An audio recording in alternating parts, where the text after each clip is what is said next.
Excellent. All right, welcome everyone. We're going to get started with the Adj Core Briefing. So I'm going to go through a few sections, starting with the tech policy, and then we'll rotate around.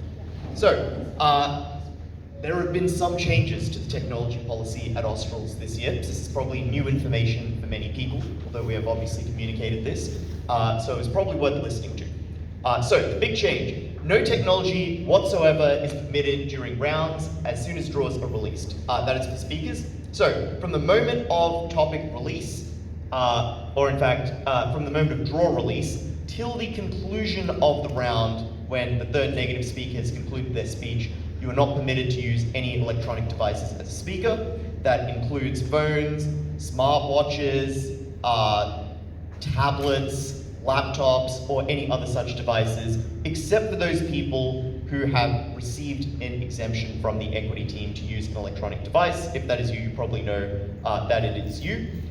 We've had some questions about various logistical concerns that might occur. If you want to time yourself, you may use a timer, you may not use your phone. If you want to record yourself, there are several options available to you. One thing you might do is hand your phone to the judge who can record you, and then you can receive your phone back at the end of the debate.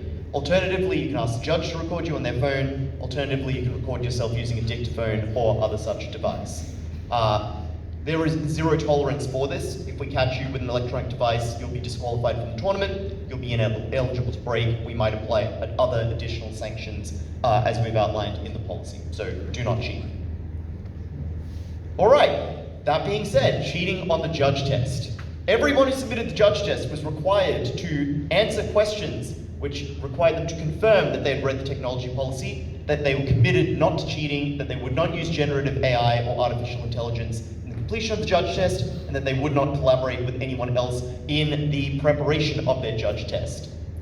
We have found evidence that many judges have used artificial intelligence or collaborated with other people in the use of the judge test. As a result, you will start the tournament with an initial score of 0. That means that everyone who cheated will be a trainee, although of course not everyone who is a trainee is a cheater. Many people are new to the tournament, and there are many reasons why you might otherwise be a trainee. So we are very serious about not cheating at the tournament. There will be very severe consequences. And to be clear, the ban and prohibition on AI applies to judges for the duration of the tournament. You cannot use AI to judge any of the debates. You cannot use AI to produce any of your OAs. We have found evidence of people doing this at tournaments previously, including majors. If you do this, you will be disqualified. We might apply other sanctions. You will not break. We'll probably make you a trainee. We might prevent you from judging using a laptop for the remainder of the tournament, and we'll give you like a notepad or something. So don't cheat. I think that basically wraps up the tech policy. So I'll hand over now for the debate briefing to Vaj.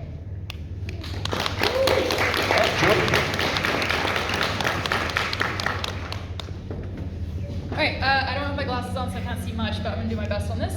So firstly, in terms of the normal stuff, what will happen here is, of course, at the start of the round, you'll have the draw. The draw tells you where you're debating, tells you what side you're on, and tells you your room. So what that means is that as soon as the draw comes out, and that will happen on the very large projectors that will be at the front of the room, obviously, your phone is in your pocket or in your bag, or maybe you've even left it in your cabin. We don't care, but wherever it is, it's not visible to anyone else at the tournament if you are a speaker. Judges, of course, you can use your phones, that's fine. But speakers, your phones must not be visible from the moment that the draw is out.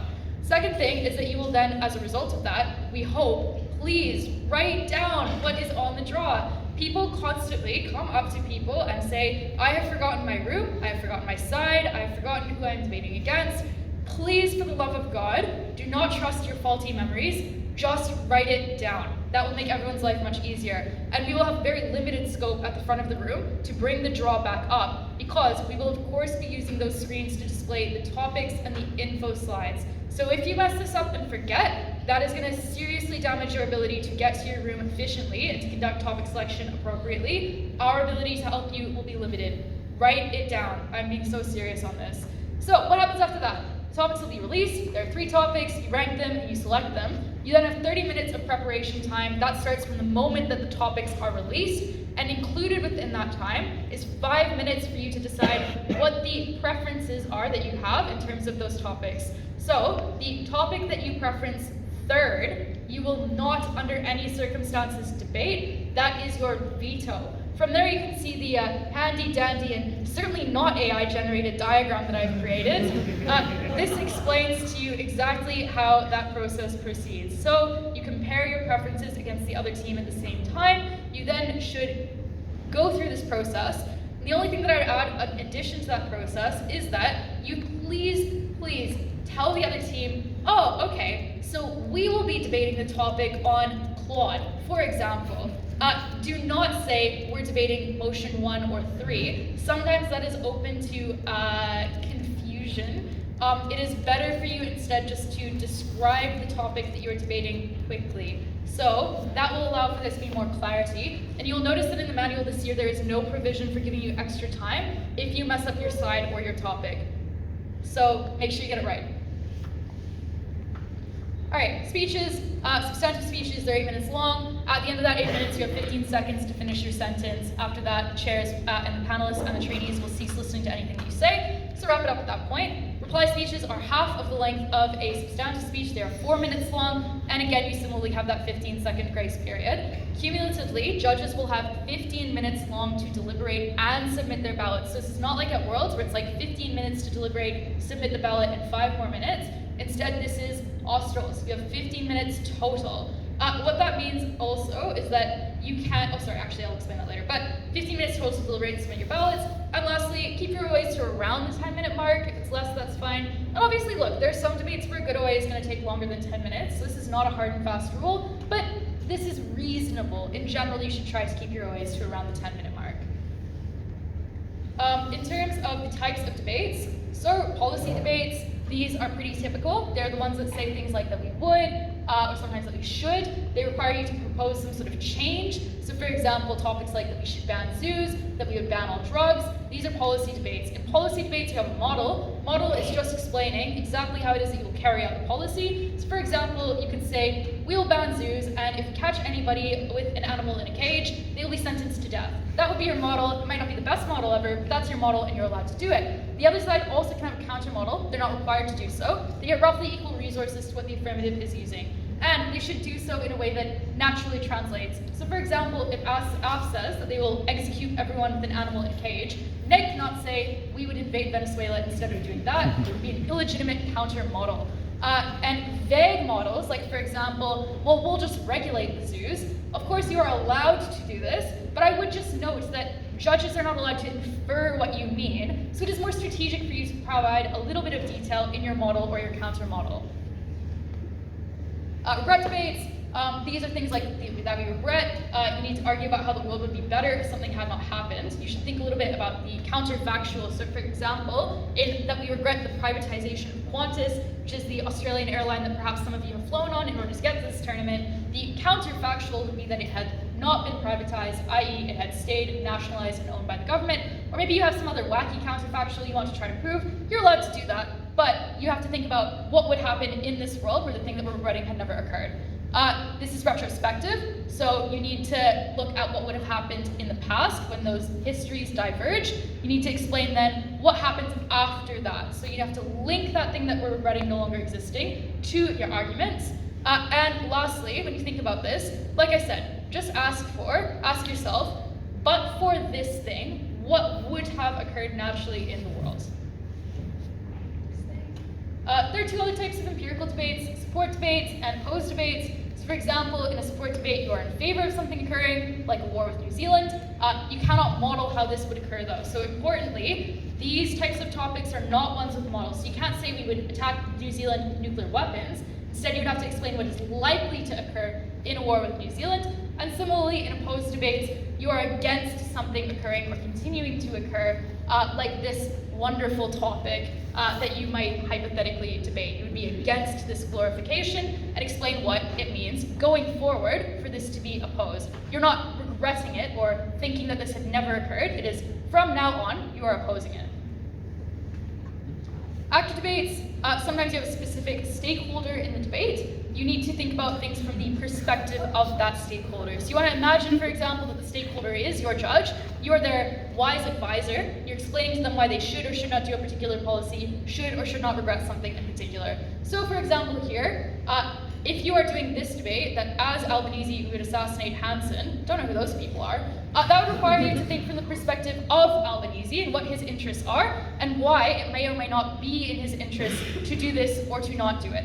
In this particular debate, you are doing a policy debate as well as an actor debate, so that means that you have, you can explain how you would assassinate Hansen, but of course you can't assume, for example, that Albanese suddenly has access to nuclear weapons. You would have to be thinking about what the actor can plausibly do. This, on the other hand, is not an actor debate. So if it is just that Albanese should assassinate Hansen, we're not being Albanese or thinking from his perspective anymore. This is just a statement about what an actor should or should not do. You evaluate that objectively. Does that make sense to everyone? Good, this is an important distinction. And the last thing is that if it is in the interest of Albanese, that is the same in terms of it being an actor debate as well. So just like in as Albanese, in both cases you are judging this from the perspective of Albanese, his values and interests. So in that regard, those two topics are equivalent. All right, what is the actor? This is the change that has been made in the Ottawa World's Manual. It has been replicated in the Australs Manual as well. This is providing clarity on who the actor actually is. So, in a case where this is an actor that is a country, you are judging that debate from the perspective of that country's citizens. Unless, for example, the topic says that as the Australian government, in which case it is from the perspective of the Australian government. But if it is just as Australia, we're talking about the people in Australia. If it is a company like Qantas, then we're talking about the shareholders of that company. And if this is a NGO, you're talking about the interests reflected in the charter of that NGO, so its purpose. Does that make sense also? And this can be, you can see this in our manual, you can see it in the Ottawa manual as well. Prefers debates, this is just setting up a comparison between two things. So in this first one, we prefer Sydney to Melbourne. Side negative is not allowed to say that they would actually prefer Canberra, even though that might be a great comparative for side negative. Instead, they are bound to defend Melbourne, whether they like it or not. The second thing is that similarly, in a debate that is like we prefer a different type of world, like a world where Australia had nuclear weapons, then the opposition side is bound to defend this world that we currently live in, where, to the best of our knowledge, Australia does not have nuclear weapons. So you are defending the current world, the status quo. All right, and now on to the judge briefing.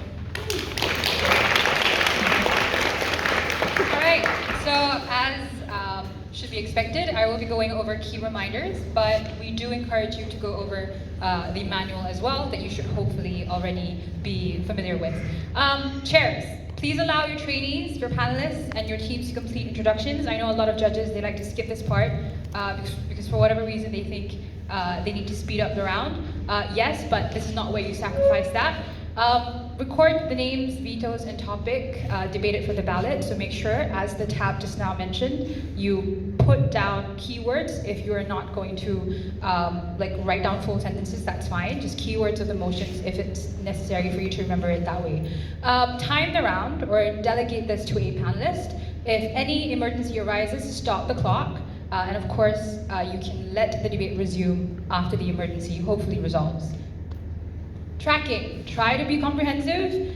Do not complete arguments for teams. That said, make sure that you are assessing the arguments fairly. You are not just accepting whatever is said as gospel. Make sure that analysis is actually provided. Do not feel pressure to write down irrelevant content. So not everything that is said by anyone, particularly debaters, will be important. Apply a reasonably skeptical mindset. Be prepared to answer questions at the end of the debate for why XYZ was not necessarily credited. So obviously have that in the back of your mind. You don't necessarily have to have everything fleshed out for the things that are less important in the OA, but you have to be prepared to be ready to answer for those questions.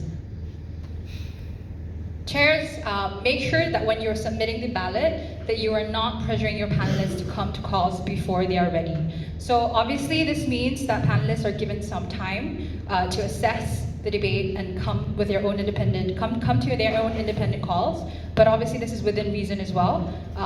Panelists don't take too much time. That's not fair to the debate as well. No discussion of the debate can take place until all ballots are submitted. This is particularly important. Chairs must not give the OA if they are in the minority. Now, the only exception to this is if for whatever reason between the submission of the ballot and the supposed time where OA is supposed to be delivered, either panelist is rendered unable or incapacitated for whatever reason and cannot deliver the OA, only then can the chair give the OA, but otherwise the general rule is that chairs do not give the OA if there is a split and if they are in the minority.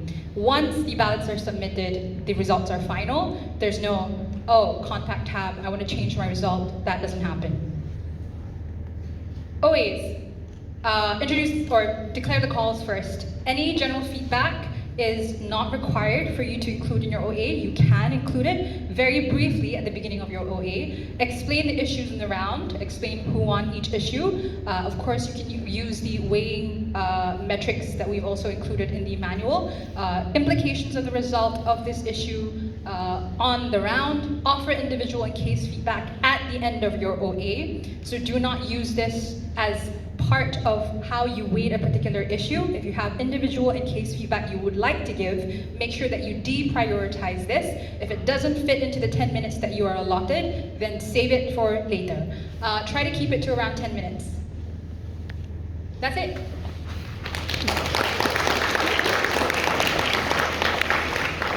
All right, so the judge test. I'll leave that. Sorry. So the judge test had a number of sections this year. I'll be going through the multiple choice section. After that, Minami will go through the ballot. I will go through feedback, and then Vanj will go through the OA.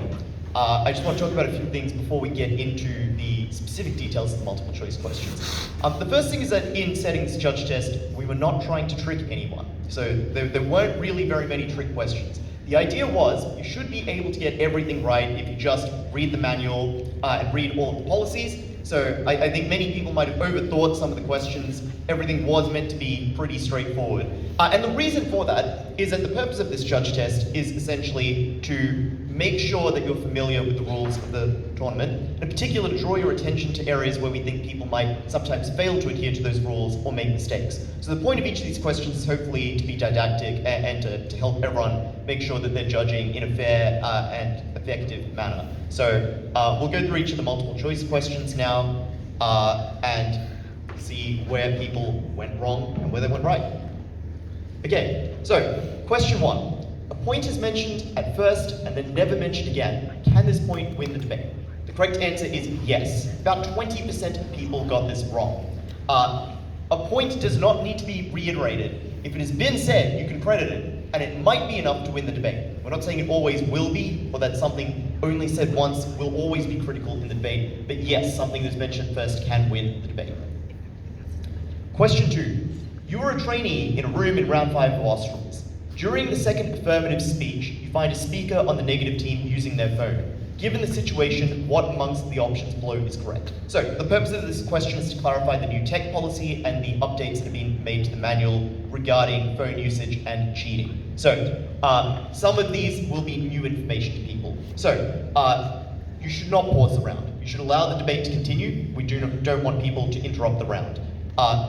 Nor, on the other hand, we do think it is legitimate for you to take a photograph of the negative speaker cheating so that you have evidence of this. To be clear, do not waste 2 minutes of time while you're not tracking the debate in order to produce the evidence. But if you can very quickly, in 5 or 10 seconds, pull out your phone and snap a picture, you're not going to lose, your flow on the debate. If you don't track for 10 seconds, everything's going to be fine. If that 10 seconds was the difference between winning or losing, that speaker was doing a terrible job.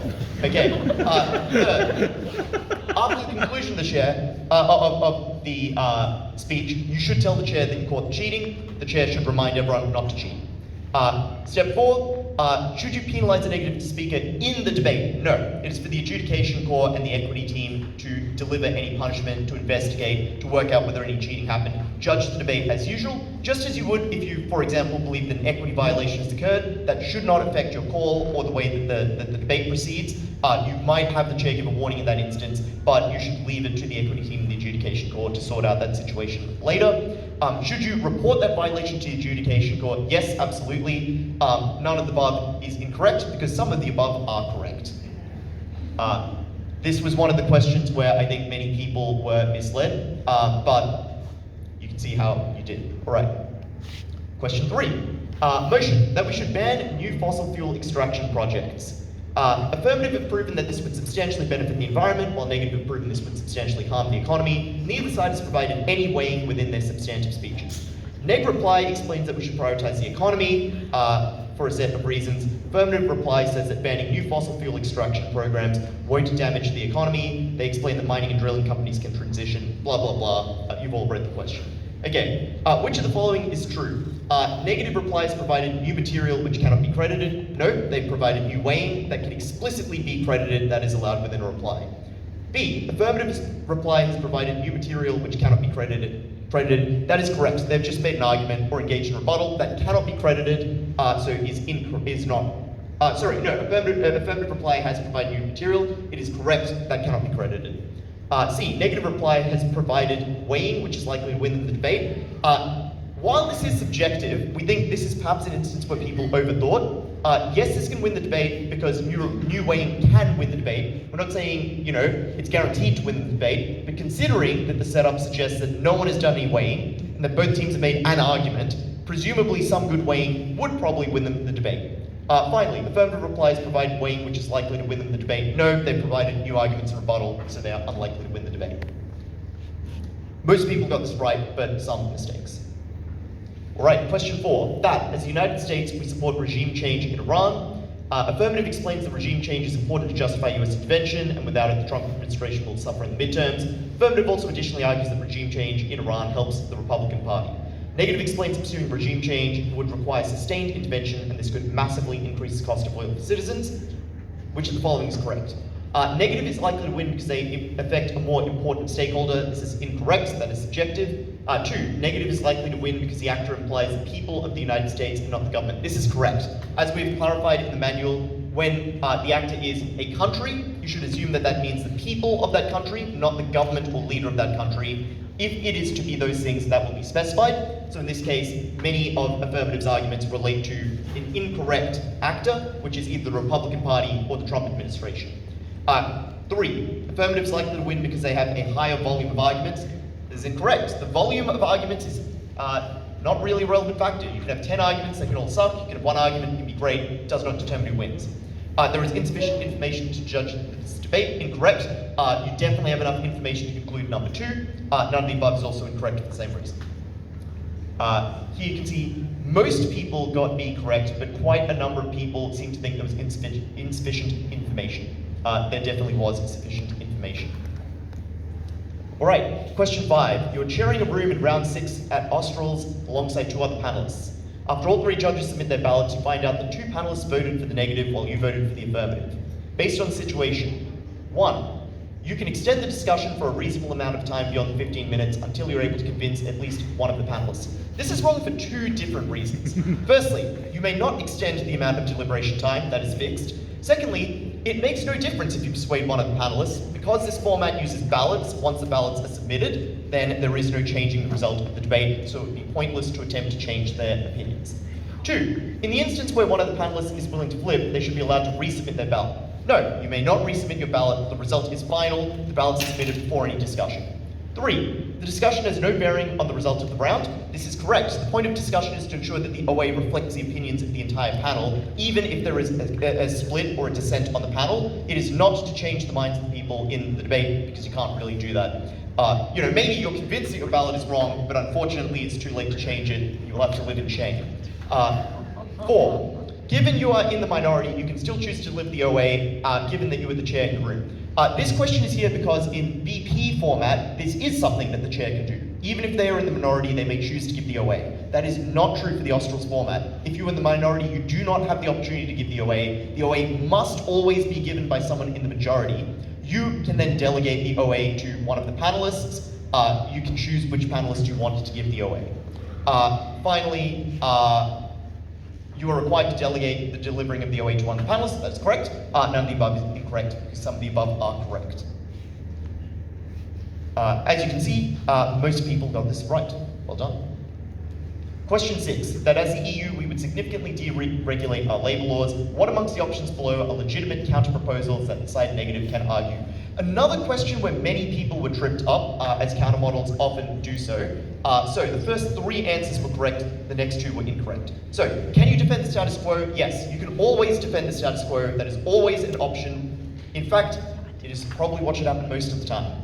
Second, we would significantly increase labour protections. Yes, you have counter fiat. You can use those to increase labour protections when affirmative is using them to decrease labour protections. This is a mutually exclusive policy, it is allowed. C, we would deregulate labour laws in only a few key industries. Yes, this is also allowed. You are conceding something here. You're conceding that some of these regulations are bad, which is helpful to the affirmative team, but you are still defending something that is different from them. They are significantly deregulating, you are insignificantly deregulating, you are defending different positions, this is allowed. And obviously, deregulating a little bit takes less fiat than deregulating a lot, so it's permissible on those grounds. Option 4, we would not deregulate, but instead we would deregulate the consumption of illicit substances with the political capital we have. This is incorrect. Political capital is generally specific to a particular context. You cannot take the political capital that we use to deregulate our labour market and use it to do an entirely unrelated policy, whether that be legalised drugs, invading North Korea, or anything else, or making a large donation to the Malaria Net Foundation. Whatever it might be, there has to be some bearing between your countermodel and the debate in question. None of the above incorrect. Most people got the first 2, but many people were tripped up by the second policy. So, handy rules to remember when it comes to countermodels. Your policy must be mutually exclusive, but that does not just mean logically mutually exclusive. It can also mean that there is a difference, that you're making use of resources that the other team would also have to use in order to engage in their policy. So just keep that in mind. All right. Question 7. Which of the following is OIV knowledge? Another one that tripped up many people. The point of this question is, it's often unclear what is and isn't OIV knowledge. We want to provide as many examples as possible of what is and isn't OIV knowledge to give you a better idea of what we're talking about. And in particular, we wanted to reflect the new changes that have been made both to the Worlds and Australs manuals about what is considered OIV knowledge. So, A, should you know that Chris Minns is the Premier of New South Wales? We think the answer to this is no, because it is very unlikely to have made major international headlines. Some people gave us very good justifications for why you might know who Chris Minns, why the OIV might know that Chris Minns is the Premier. We credited those answers. If you talked about the Bondi shootings making headlines and Chris Minns likely being mentioned there, we think that is totally acceptable. We think in general, probably people, the OIV would not know state premiers in Australia. Secondly, did the BJP win the most recent election in the Indian state of West Bengal? Yes, this has been reported in the New York Times, Washington Post, The Economist, many Al Jazeera, and many other newspapers. C, the modern state of Taiwan was founded by the Kuomintang after the Chinese Civil War? Correct, yes. As has been updated in the manuals, the OIV should know major historical events. This is a major historical event, you should know it. D, should you know about stagflation? Yes, both because it is intuitive and because it was a major event across the 80s that people should know. E, Singapore will hold elections later this year and the current government is predicted to lose. This is not OIV knowledge because it is wrong, and things that are wrong cannot be OIV knowledge. F, World War II ended in 1945. Absolutely everyone should know this fact. Very basic historical knowledge. G, fertility is lower in poorer countries than in rich ones because poor people can't afford to have babies. Once again, this is incorrect, but it is drawn from a speech seen at Australs, so, H, Donald Trump is a bad president. This is subjective, so it cannot be OIV knowledge. I, Switzerland is a landlocked country. Yes, you should know basic geographic knowledge. You can assume the OIV has a globe sitting on their desk in front of them, and if they could, know about a fact by just looking at said globe, they should know. Whether a country is landlocked, what it borders, whether it's mountainous, these are all basic facts the OIV should know. Whether Qatar is an island or not, etc. J, El Clasico is a match between rival clubs Barcelona and Real Madrid. Yes, this is OIV knowledge because I suspect, if you ask the man on the street, they'd be far more likely to know J than basically any other fact on this list. K, the mitochondria is a powerhouse in the cell. It is, and you should have learnt it. All right, A. As you can see, most people got many of these right, but some people are tripped up by the Chris Minns question, the BJP question, and seemingly El Clasico, which surprisingly few people selected. All right. Question 8. In the middle of the first affirmative speech, the speaker realizes that their team prepared the negative side by mistake. They ask to pause and correct the error. So the correct answer here is that you cannot do so. You were given a fixed amount of prep time. If you get it wrong, that is unfortunate, but it is on you. So you should ignore the request. They should continue their speech as normal. If they want to, fix their mistake, they're allowed to under the manual. You are allowed to dismiss the previous contradictory content that they weren't meant to give, and now credit the correct case that they do give. But they don't get that time back. They don't get time to pivot. That is just unfortunate for their team. So you should not pause the timer, confirm the mistake, and give the team a minute to resume. You should not restart the entire 30-minute prep. Any material, yes, it is true that material given later, both in that speech and perhaps in other speeches, will contradict that initial material that was given on the wrong side of the debate, but you are allowed to ignore that initial material. Cool. Question 9. That stronger refugee protections are in the interests of Japan. Affirmative argues that stronger refugee protections are in Japan's interest because they improve Japan's international reputation, respond to labour shortages, and better reflect the values of a liberal democracy. Negative argues that interests should be limited to security and economic self-interest. Which of the following are true? Negative is partly right that material interests can be highly relevant, but wrong if they claim that moral identity and reputation can never be interests for Japan as an actor. So, negative does correctly identify some interests of Japan, but they're wrong to say that those are the only interests of Japan. Japan can have many interests, it contains multitudes. B, affirmative's argument can be valid if they explain why reputation, national identity, or moral duties matter to Japanese citizens. Yep, so if they prove why the benefits they get are relevant to the actor, then of course those are valid benefits. C, the motion should be judged from the same perspective as Japan, we support stronger refugee protections. This is correct, as we just went through in the actor debate section, these are equivalent motions. D, the actor should default to the Japanese government because refugee policy is implemented by the state. So, importantly, as we pointed out, actor debates about countries, you should presume the debate is about people of the country. Sometimes the person doing the policy is not the people of the country, it is the government of the country. That still means the debate is judged from the perspective of whether it's good or bad for the people, even if the people aren't the ones doing the policy in the first place. Final question then, question 10. Which of the following are qualities of the OIV? So, they are in fact willing to be persuaded. They have advanced logic and reasoning skills and a low tolerance for unexplained jargon. They are familiar with issues and events that have made international headlines for a sustained period of time. They are not limited to a particular context. They have a good memory and understanding that an argument cannot fall out of the debate simply because the other team chooses not to engage with it. All of these are drawn explicitly from the OIV section of the manual, both Australs and Worlds, so it should have been pretty straightforward. They do not happen to know a suspicious amount about the subject of your master's degree, which is to say, you might have more knowledge about the topic than the OIV would, in which case you should set aside that knowledge when judging the debate because it would be unfair. As you can see, basically everyone got the first answers right, although some people missed a few of them. All right, so that is a multiple choice done. I'm now going to hand over to Minami, who's going to go through the ballot on the judge test debate.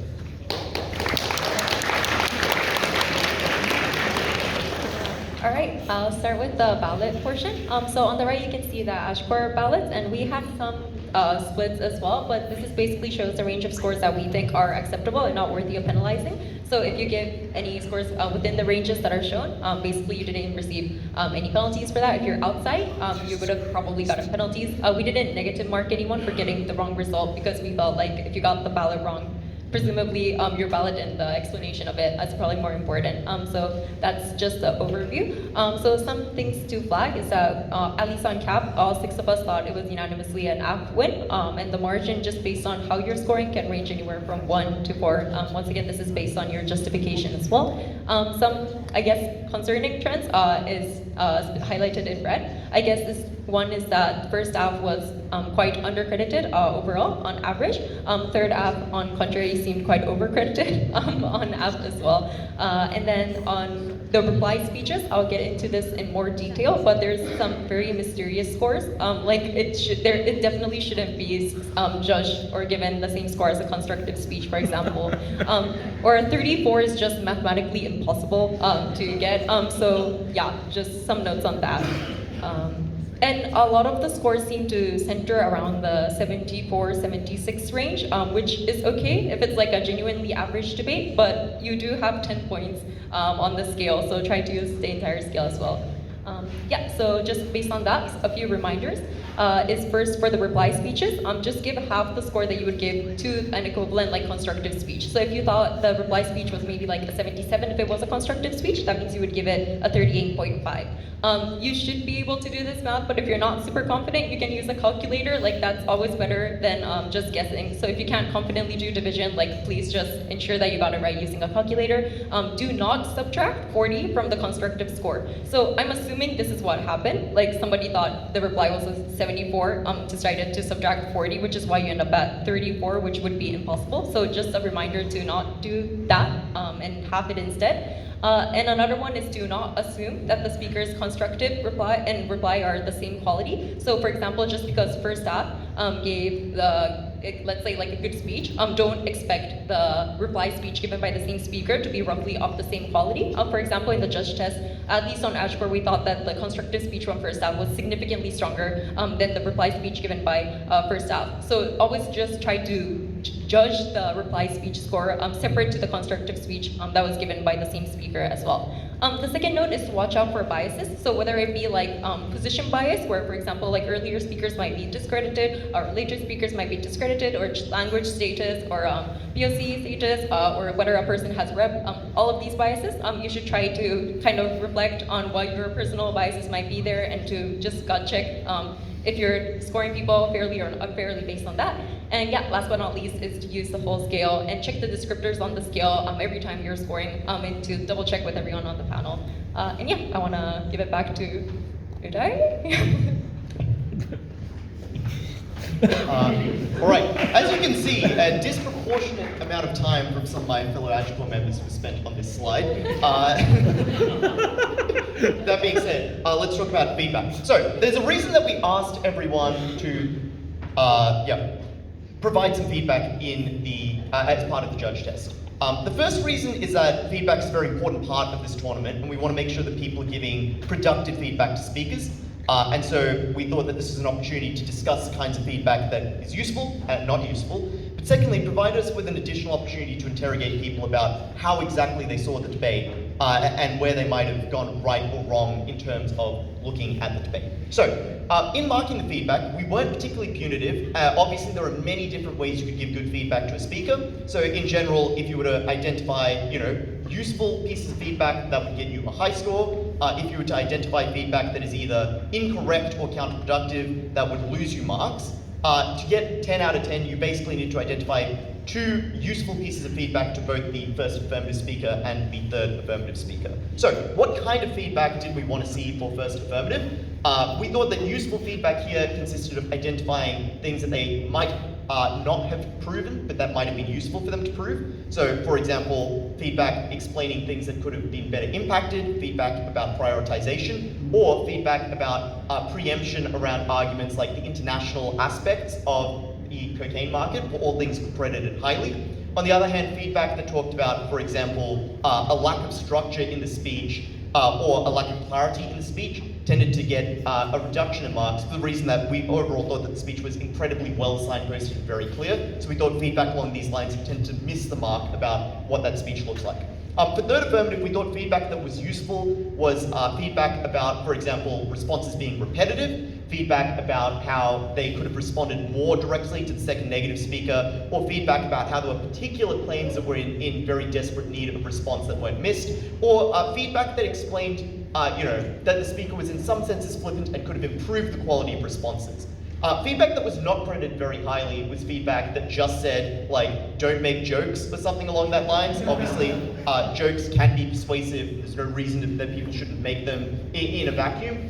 Similarly, feedback that failed to identify anything that could be improved in the third affirmative speech, or otherwise, targeted parts of the third affirmative speech that we thought were actually pretty well done. For example, the overall structure of the speech, or the clash selection tended to lose marks as a result. So overall, I guess the takeaways for feedback are it's probably better to provide fewer points of very helpful feedback than a large quantity of unhelpful feedback, and that you should think about, for example, what the most pertinent things are that the speaker could have done better in order to assist them. Remember, of course, that you are obliged as a judge to provide feedback to all speakers who want to seek it of you and any other judges on your panel, but in return, you also have right to seek feedback from the remainder of your panel, and if you're a chair, from the teams about your OA. We hope everyone will be very conducive in providing that feedback to each other. I'm going to hand over to Vanch for the OA now. Yeah. For the OA, there are a few things to keep in mind, and this is of course basic judging principles. The thing to note about this is that this is not an exhaustive list of things. Of course, there are other aspects of the debate, but these are things that you ideally should have had in your OA because these were critical. One is if judges have correctly identified that the mitigation of harm to the people who are currently addicted is more important than the group of people who are yet to be harmed, because affirmative 1 explicitly weighs that these people are more vulnerable, and 2, affirmative is also able to generate a higher margin on people yet to, like, who are currently affected, since negative does not have a clear margin on why people who are yet to be affected will not be affected on the alternate, on the comparative. So if you are able to assess comparative burdens and if you are able to assess margins, then you have done reasonably well here by pointing this out in your OA. 2 is that you did not credit material on third affirmative about cocaine tourism. One, because that was an explicitly new augmentation. Some judges were good enough in pointing that out, but a lot of judges ignored it, presumably because it may have been an EPL speech and you may have been very convinced that the third affirmative speech was doing a great job. But we would note that explicitly new material, which has not been previously mentioned in the debate, is material that should be dumped. Of course, this doesn't mean that anything new in a third affirmative or a third negative speech should be discredited. New argument, like new responses, new impacts, new explanations of existing argumentation, everything is allowed other than argumentation which hasn't been explicitly mentioned up until that point in the debate. Thirdly, the thing to identify, judges, a lot of judges here I think did very well when they identified that that while there was effective mitigation at third negative, that cartels are going to exist regardless, given that cartels do not want to cede their power. And I think the specific response at third negative was that a lot of their markets, a lot of the markets of the cartels exist abroad and not inside Colombia, are all reasons for why the cartels will remain regardless. The most persuasive line of reasoning that Adj Core had for why affirmative was able to prove that the cartel power reduces are reasons which were based on the behavior of the people towards a legal market, as opposed to the power that the cartel is going to have, or the incentives of the cartel in the market. There were claims that affirmative, which went into amnesty programs working, but we did think that those were not effective mechanisms. From affirmative, the more effective ones were the response that the people are likely to have once the legal market comes into effect, and then all the material at first affirmative about how people's behaviors towards the existence of a legal market are going to change to the point where the black market's power may reduce, or at least the market that is run by the cartels reduces and the legal market gets more relevance, which is the material we credit for why cartels do lose something in the process. And if judges are able to identify that margin, then we have done well in the OA.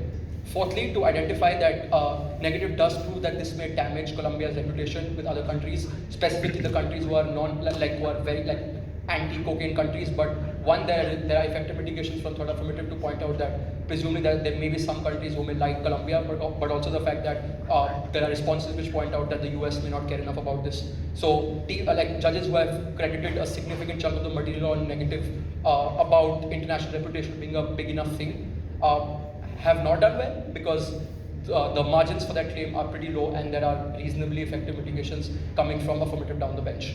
The final thing to note is, and this is where we were checking also for the model, if judges have correctly identified that negative had a valid counter proposal, then you have done well.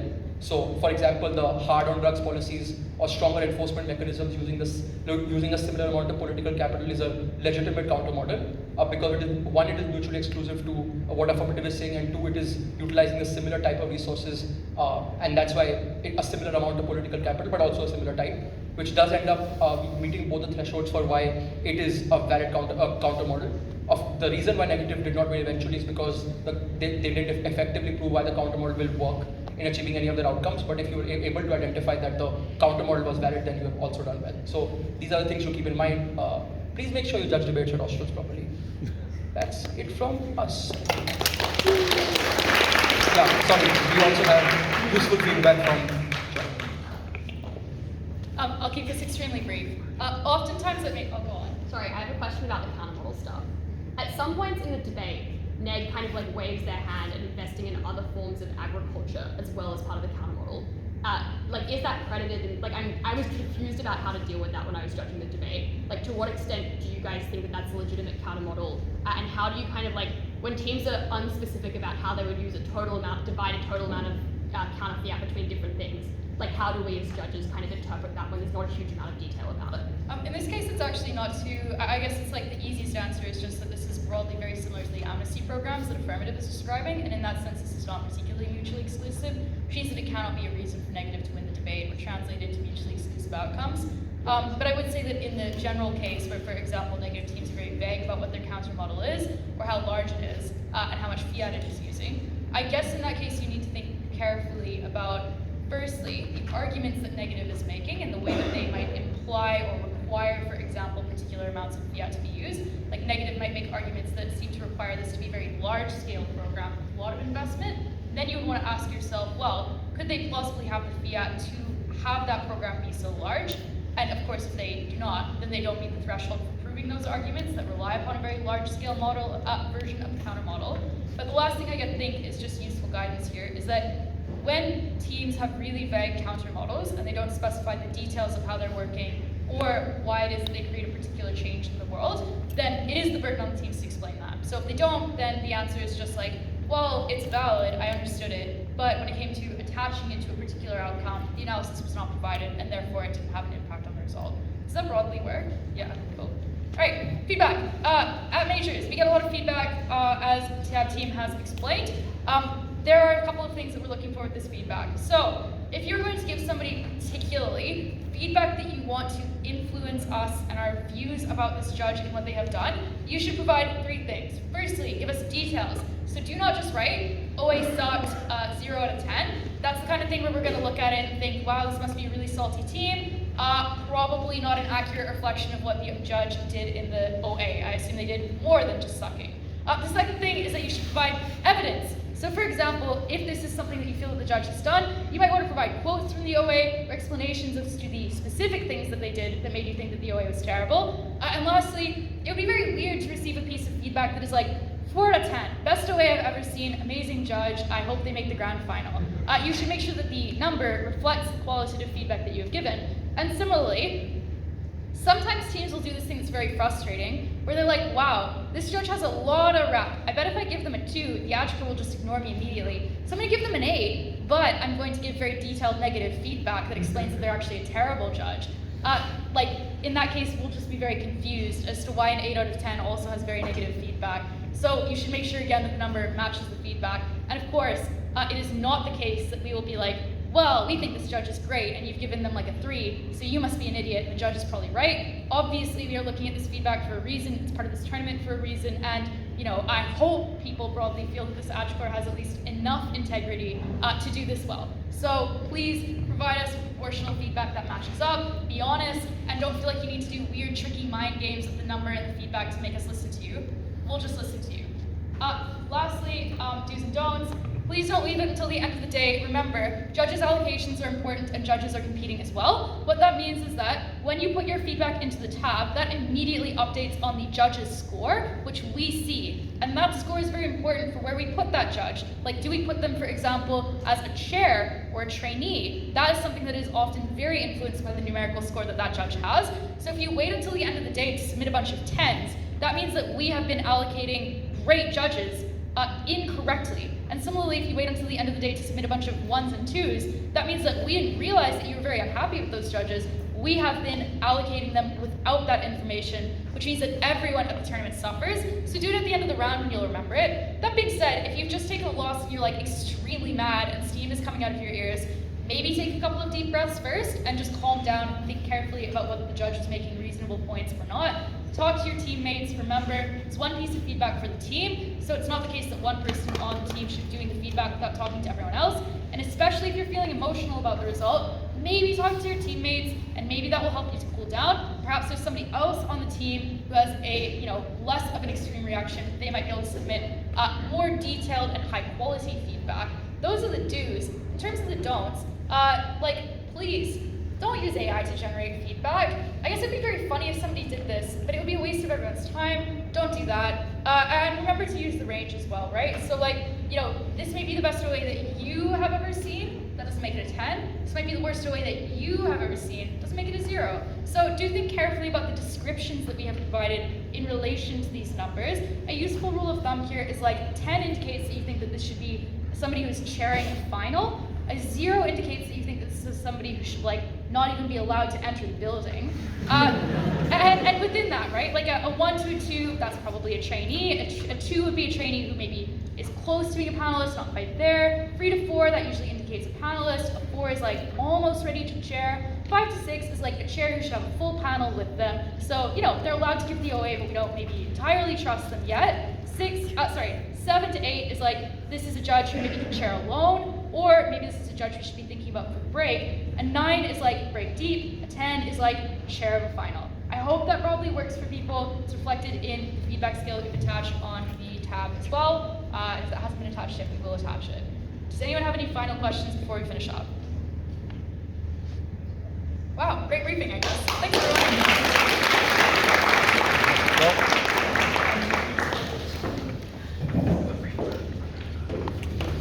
Last briefing, guys. We're almost there.